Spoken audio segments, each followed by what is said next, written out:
to the X22 Report. My name is Dave, and this is episode 1283B, and today's date is May 18th, 2017, and the title of the episode is The Coup d'etat Has Begun, Which Will Divide America.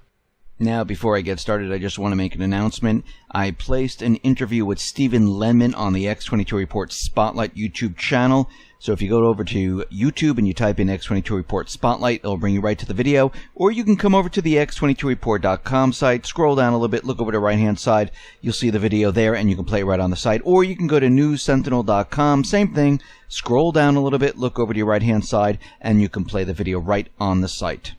Let's get into the economic collapse, political and geopolitical news. Now, as we can see, the deep state, they are not giving up with Trump. They're continually pushing their agenda, and you can see right now they want him out of office, and they don't care how they do it. Eventually, what they're going to do, if all this does not work, they will eliminate him one way or another, and maybe even by an assassination. Now, we can see that Deputy Attorney General Rod Rosenstein installed George W. Bush appointed ex-FBI Director Robert Mueller as a special counsel to oversee the FBI investigation of Russian interference in the 2016 presidential election. Now, we know there was no interference whatsoever. Now, what's very interesting about all this is that Rosenstein's decision came after Washington exploded into speculation over the New York Times Comey's memo. Now, what's interesting about this is that no one has seen the memo. Why did Rosenstein go ahead and put a special investigator, special counsel, to oversee this if they haven't even seen the memo yet? This was just a newspaper article where someone read the memo to the newspaper. No one has even seen it. We know that Chavez and the Senate, they want all materials related to this. Maybe they should have waited until they got all the materials, because I'm pretty darn sure that the president and his staff also has a memo, maybe even recordings. But they didn't wait for that. They went ahead and they did it anyhow. Now, Trump is out there. He's a little angry, and he tweeted out that with all the illegal acts that took place in the Clinton campaign, with all those emails and everything else, and all the other evidence that was pouring out, and the Obama administration with spying and stuff, there was never special counsel appointed. Actually, there was no investigation whatsoever. Everyone just said, nah, there's nothing there. The Russian collusion, the Russian hacking into the election, well, guess what? They never found anything. There is no evidence of it whatsoever, but they keep using it over and over and over. And this is what the deep state does. They keep doing it to convince you that there is something there when there really isn't. Now, Trump also said, as I've stated many times before, a thorough investigation will confirm that what we already know. There was no collusion between my campaign and any foreign entity. I look forward to this matter concluding quickly. In the meantime, I will never stop fighting for the people and the issue that matter the most to the future of our country. Now, basically, if this council finds nothing, the deep state is done. I mean, what else are they going to do? Yes, they can bring up other things, but this is going to be a big problem. So what they're going to do, they're going to make sure, or they're going to create something where they do find something. Because they play dirty. It's not going to be like, oh, let's put this special counsel in and let him just go off and find absolutely nothing, because they know there's nothing. They want him, just like the dossier and all the, they're going to make things up so they find it. So there's a trail. And they're going to spread this out into the corporate media each time the council finds something, because there's going to be leaks and the stock market's going to come down. They're going to blame it on Trump, and they're going to continually do this. Now, what's very interesting is that Comey admitted under oath around May 3rd that there was no obstruction to the investigation. It never happened. Actually, he is on video actually saying this. And the question was asked, did anyone obstruct your investigation? Comey said, not in my experience, because it would be a big deal to tell the FBI to stop doing something like that without an appropriate purpose. And he said, there's nothing. But this doesn't matter. It doesn't matter to the deep state. Doesn't matter what he says. Doesn't matter what evidence they find. It doesn't matter about any of this, because the deep state, they have a mission. They have a goal. And that is to remove Trump. We see Jason Chaffetz. Well, there are signs and there's individuals coming forward saying that, yes, he is expecting to announce that he's going to resign before the end of his congressional term. Now, the question is why? And are we going to see more individuals resign? Because we need to remember that Trump has all the information on these people. He has access to the CIA. He has access to the NSA. He has access to the FBI. He has access everywhere. And believe me, his staff, they have the information. This is why he's bringing up Obama. This is why he's bringing up Clinton. This is why the deep state is so worried. They're nervous and afraid that he is going to produce all of this. And if he does do this, well, we might even see a civil war here in the United States. What we're seeing right now is a coup d'etat in front of the American public. Do we have rioting on the streets? No. But what we're seeing right now is them doing this. Now, eventually, as this moves forward, we might see protests. We might see rioting. They might gin this up to the next level, like they've done, like in Ukraine, the Arab Spring, and many other places when they want to have regime change, because this is what they're doing here right now. They are pushing regime change. Now, we have to remember something very important. White House sources, they estimate that more than 60% of employees at the National Security Council are not Trump administration appointees. They are career officials who are appointed by the Obama administration. 60%. I mean, in some places, there are whole departments that are made up of Obama administration employees that he brought in. So you could see why there's so many leaks, why everything is against him right now. He might have one appointee in the whole entire department. Now, under civil service rules, it is difficult to fire them, and basically they can be reassigned, and he might start reassigning individuals, but he has to make the case of why he needs to fire them. Did they do something wrong in their job? And that is going to be very, very difficult. So the deep state plan right now is to have a regime change, and I think they want to put Pence into the position of president. Because think about it, where did Pence really come from? All of a sudden, Trump was picking Pence. Actually, Pence was forced upon him, and he had to take him on. And now we see that the deep state, they're pushing their agenda, and they're trying to push Trump out. They've never stopped. Even before the election, they were trying to stop him. After he won the election, they tried to stop him. Even when he was being inaugurated, they tried to stop him. And isn't it amazing the way the deep state has taken an accusation that has no proof or validity, absolutely no proof, and turned it into a national fear agenda that is endorsed by the mainstream media and accepted by the status quo as real? I mean, George Orwell could not have scripted this more perfectly. And we can see right now that they're not even investigating the murder of Seth Rich. They're not even looking into that. They're not looking into the Obama spying. They're not looking into the Clinton emails. They're not looking into anything except Russian collusion, where there's no evidence whatsoever. Now, as we know, the United States government under Obama, the United States government was sailing ships into the South China Sea, saying that China was creating these islands and they're not allowed to do this. And the United States was trying to get all the different countries around China to basically say, hey, we don't agree with this. We agree with the United States. We should have the freedom of navigation, even though the United States never ratified it or signed it. And they were trying to get all the nations together and encircle China.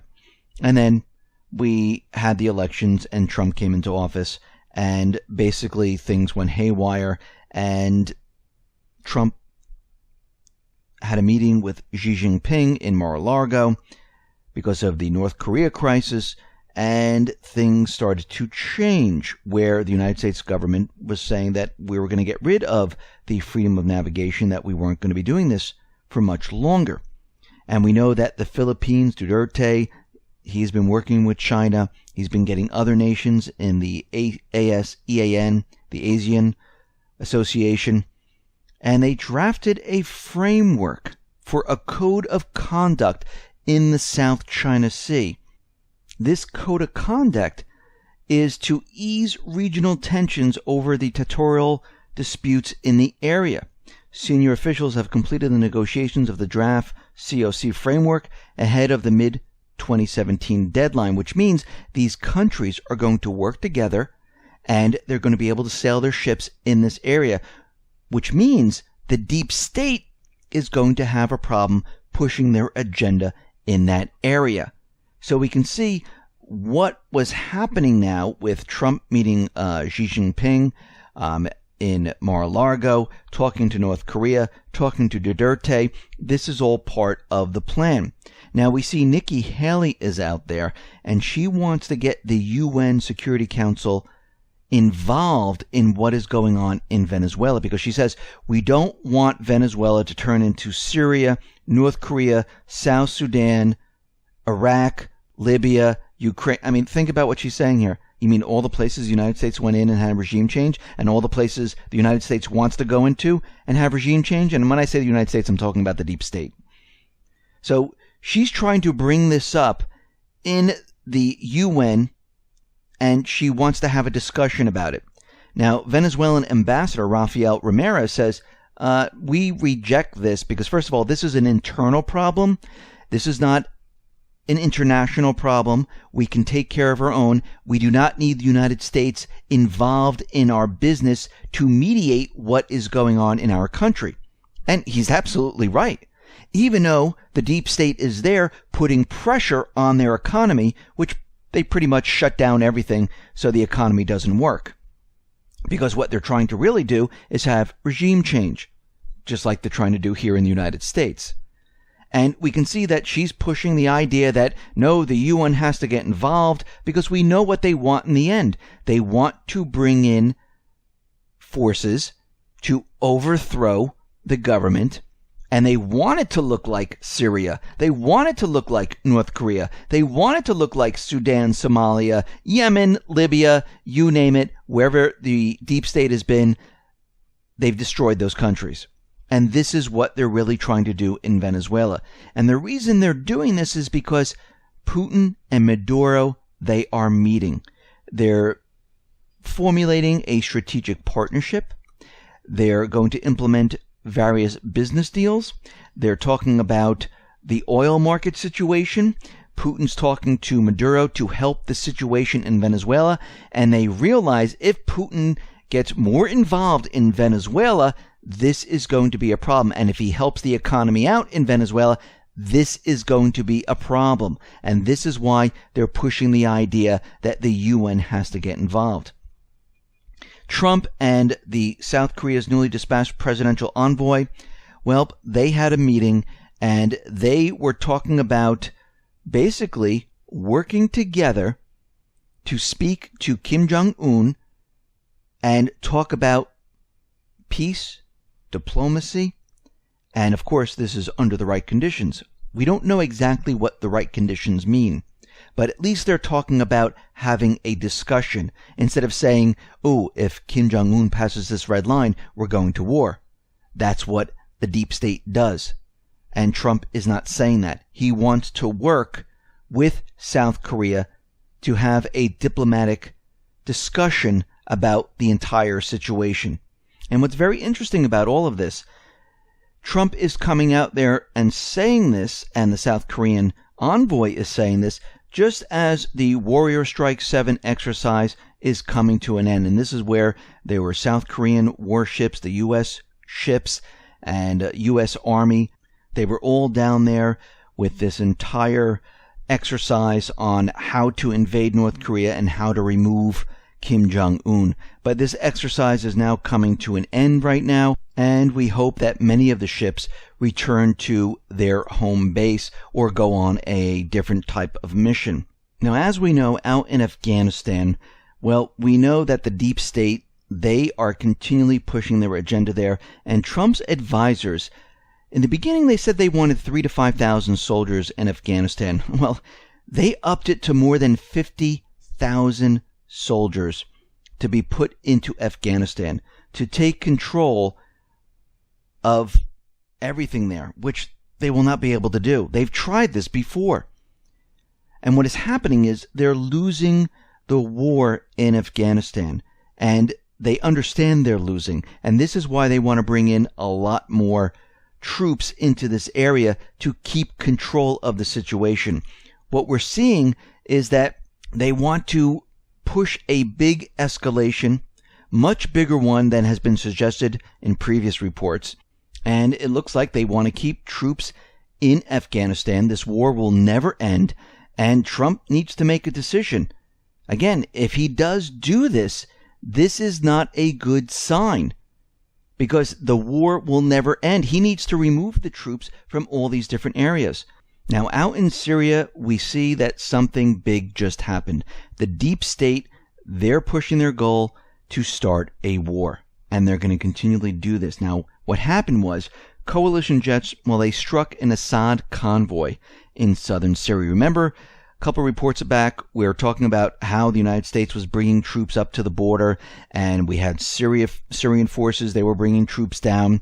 Well, in a little town called Tanf, there were U.S. and British Special Operation Forces. They've been training Syrian rebel fighters near the border with Iraq and Jordan. And a U.S.-led coalition spokesman confirmed that the coalition hit the Syrian government militia. Now, they're saying they moved against the U.S.-backed forces in Syria. Now, let's just back up here for a second. The United States government central bankers, they are in Syria illegally, and they just attacked the Syrian forces again. Now, they're using the cover story that they didn't hit the Syrian forces. They actually were aiming for the Shiite militias, not the SAA. However, Shiite militias operation at the Al-Tanf Road don't have tanks or Shilka vehicles. And there were many pictures and videos showing the presence of elements of the SAA in the area. And they hit 6 SAA fighters. They lost their lives. 3 were injured. They hit tanks. They hit pickups. And we can see that this was an all-out hit. Now again, they violated the de-escalation zone. They knew they weren't supposed to be flying in this area, but they decided to do it anyhow. And we can see this is going to be a problem. Now, of course, Russia's not going to come out and say, hey, let's go to war. Syria is not going to do this either. But this is an attack on Syrian forces. They did this once before. And again, they're in a country which didn't invite them in. And they're hitting their armed forces. And they hit them for a reason, because they didn't want them to see what was going on in this area. We know that they're setting up for a major offensive. We know that these forces are not just made up of the U.S., British, they're paid mercenaries once again. They're building the forces, and they're very large. And we can see the deep state is going to be pushing into this area. And we can see right now that this is going to be a really big deal as we move forward, because the deep state, they want a war. They want Assad. They want Syria. And if you notice, they've never given up on this goal. They tried everything, crematorium, false flag chemical attacks, you name it, they've been trying it. Now we're getting word that the Islamic State, well, they're establishing a new unit on chemical weapons comprising of experts from Iraq and Syria who have never worked together before. And they're creating a chemical weapon cell where they'll be using chemical weapons in Syria. Now, what this tells me is that the deep state is getting desperate, and they're just going to come out and start using chemical weapons all over the place. And it won't be chlorine gas. And of course, they might blame this on Assad, but it looks like they're just going to go all out to try to get what they want. And of course, they're going to say, well, the terrorists are using it. We have no control of the terrorists. And they want to basically hit as many targets as possible. Now, there is information out there that there's another piece of ransomware that's out there, and it's much larger than WannaCry, and it's called Eternal Blue and Double Pulsar exploits, developed and used by the NSA, which were released by the Shadow Brokers hackers back in April.